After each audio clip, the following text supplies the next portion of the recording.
د لوی بخښونکي خدای پاک او سپېڅلي نومه قدرمنو لیدونکو په دې هیله چې جوړ او روغ به وئ.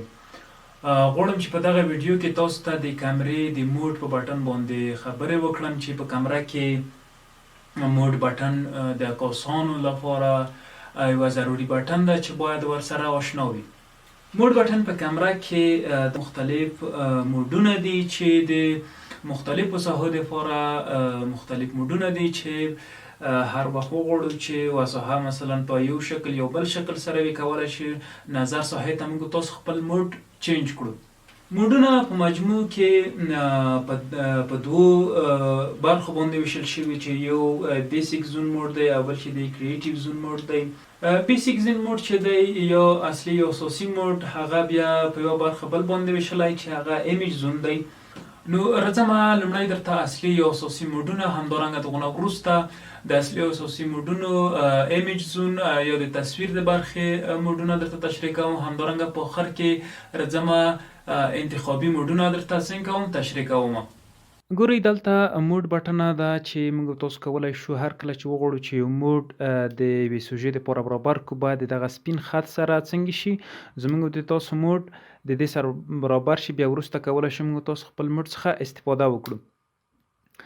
اول راځم تاسو ته اصلي او اساسي موډونه تشریح کوم. ګورئ دغه کومه لیکه چې دلته ده، دغه چې دي انتخابي موډونه دي، دغه ټول اصلي او اساسي موډونه دي چې په دې کې بیا بدون له دغه دریو څخه د خواته چې دي ایمیج زون دي او دغه نور چې دي بیا د موږ تاسو اصلي موډونه دي.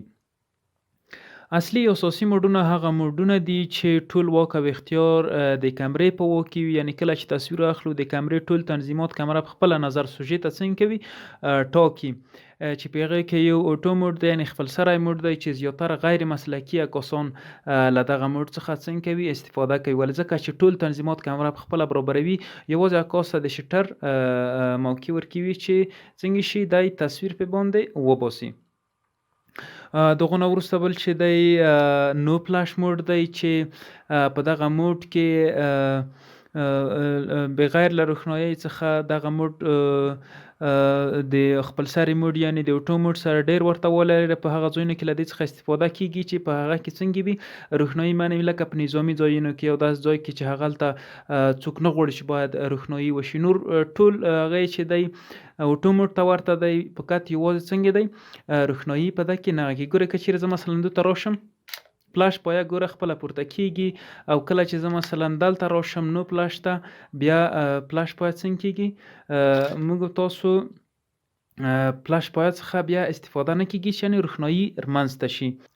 بل دغونه وروسته چې بل چې دی کریټیو اوټو دی یعنې فعاله تصویر موډ، په دغه موډ کې په اساسي ډول سره کنټرول کیږي رنګونه او روښنایي. ګوره دلته خپله هم هر وخت چې تاسو هغه کوئ دلته د کمره کې خپله هم درته ښایي چې اوټو موډ فور ایزي سیټینګ او ایمیج بیټریټ او څه شی دغه رنګونه او روښنایي په مکمل شکل سره دا کمره موږ تاسو ته پخپله تنظیموي، چې زیاتره غیر مسلکي کسان هم له دغه موډ څخه هم استفاده کیږي.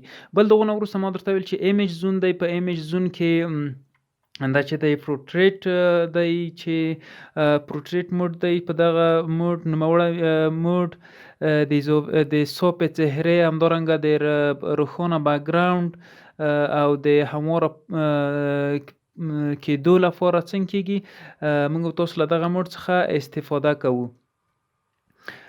بل دغونه وروسته بل چې دی لنډسکیپ دی یعنې د منظرې لپاره طبیعي تصویر دی چې د دغه موډ په واسطه سره کولی شو د لرې او نږدې فاصلې په یو ډول فوکس کې راولو.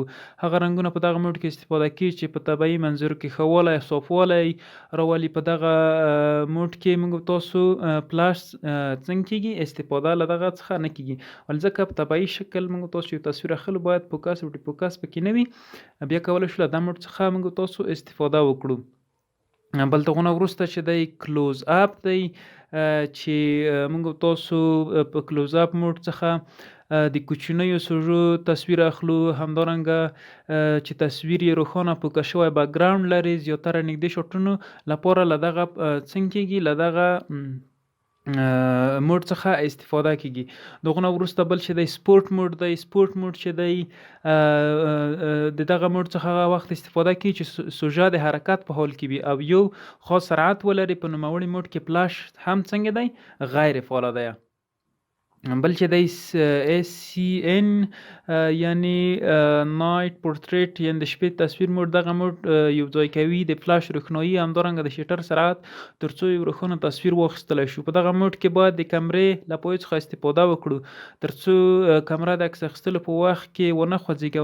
عکس اخیستلو په وخت کې باید موضوع ساکنوالی ولري.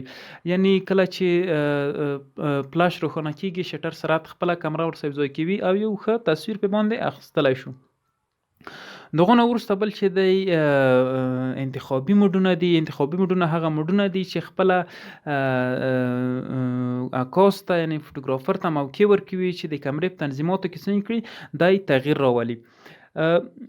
اول چې دی د دغه ځای نه درته شروع کوم د فی موډ یعنی ډله ییز موډ. په دغه موډ کې عکس اخیستونکی یوازې د کولی شي څنګه کړي د کمرې په ISO کې دی څنګه کړي تغییر راولي. ګوره مثلا کله چې زه دلته پی فعاله کړم یوازې زه کولی شم څنګه وکړم دلته د کمرې په ISO کې زه تغییرات راولم. مثلا غواړم چې هر څو ISO زه کړم. ګورئ ISO دلته دا نور هغه دوه چې دي غیر فعال دي. یعنې اپرچر شټر سپیډ څنګه شو غیر فعاله دی. زه کولی شم یوازې په دغه کې زه په فی موډ کې یوازې په ISO کې تغییر راولم. دا چې ISO شټر سپیډ او اپرچر څه دي دا په راتلونکو ویډیوګانو کې انشاءالله درته معرفي کوم. بل دغه نه وروسته شټر موډ دی یعنی TV چې دلته پې لیکلي دي. شټر موډ یوازې سرعت ته لومړیتوب ورکوونکی موډ دی چې په هغه وخت کې له دغه موډ څخه استفاده کیږي چې سوژه د حرکت په حال کې وي. یعنې د سپورټي په وخت کې یا د کرکټ یا فوټبال هغه سوژې چې د حرکت په حال کې وي له دغه موډ څخه استفاده کیږي. په دغه کې یوازې سرعت موږ تاسو څنګه کولی شو ټاکلی شو. ګوره یوازې دی ملته سرعت موږ تاسو ته څنګه دی چې کولی شو 1 پر سکند د 640 برخې. یعنی موږ تاسو کولی شو یوازې سرعت ته څنګه کړو لومړیتوب ورکړو چې که چېرې مثلا شټر سپیډ زموږ ډېر وي په ډېره تیزۍ سره څنګه کېږي تصویر اخیستل کېږي. او که چېرې مثلا شټر ډېر کم وي چې انشاءالله به بیا ویډیو لرو بیا تصویر څنګه کېږي ډېر په احتیاط سره اخیستل کېږي. دغه نه وروسته بل چې دی بل موډ چې دی AV یا اپرچر موډ دی. په دغه موډ کې موږ تاسو شټر او نور لوړ تنظیمات کمره په خپله انتخابوي او یوازې تصویر اخیستونکی کولی شي چې د روښنایۍ یعنې هغه روښنایي چې د لینس څخه سنسور ته داخلیږي همدارنګه فوکس او ډیفوکس په باندې تنظیموي. ګوره یوازې دلته موږ تاسو ته څنګه شو فوکس اوس فعاله شو. یعنې کله چې مثلا زه فوکس د F کوچنی کړم 3.5 بیا که د لینس څخه روښنایي ډیره تیریږي. بیا موږ تاسو څنګه کولی شو له دغه موډ څخه په هغه وخت کې استفاده وکړو چې زیاته مثلا تیاره وي یا مثلا روښنایي خپله کمره په خپله نشي برابرولی. بیا له دې څخه استفاده کوو چې زیات نور سنسور ته داخل شي همدارنګه د فوکس او ډیفوکس په وخت کې. بل دغه نه وروسته مینوال موډ دی چې دغه موډ چې دی کسانو یا فوټوګرافرانو ته په مکمل شکل سره موقع ورکړوي چې خپله تنظیمات په خپله برابر کړي. هر څرنګه چې دی وغواړي په هغه شکل سره دوی کولی شي تنظیمات په خپله باندې تنظیم کړي چې مثلا په شټر کې تغییرات راولي په اپرچر کې همدارنګه که په ISO کې. یعنی هغه ټول تنظیمات موږ تاسو دلته څنګه کېږي ښکاره کېږي چې دلته نور تنظیمات هم یعنی کیمرامین په خپله خوښه برابروي. غواړم چې په دغه مینوال موډ باندې یوه ویډیو درته هم ولرم چې په مکمل شکل سره به انشاءالله ځانونه پې باندې بلدوو. قدرمنو لیدونکو په عکاسۍ کې موډ بټنه یوه مهمه بټنه ده چې باید په صحیح ډول هغه زده شي او استفاده ورڅخه وشي. نو کوشش وکړئ چې کله کمره په لاس باندې درغله تاسو باید په هر موډ کې تصویر واخلئ او د ځان لپاره یو ښه موډ غوره کړئ.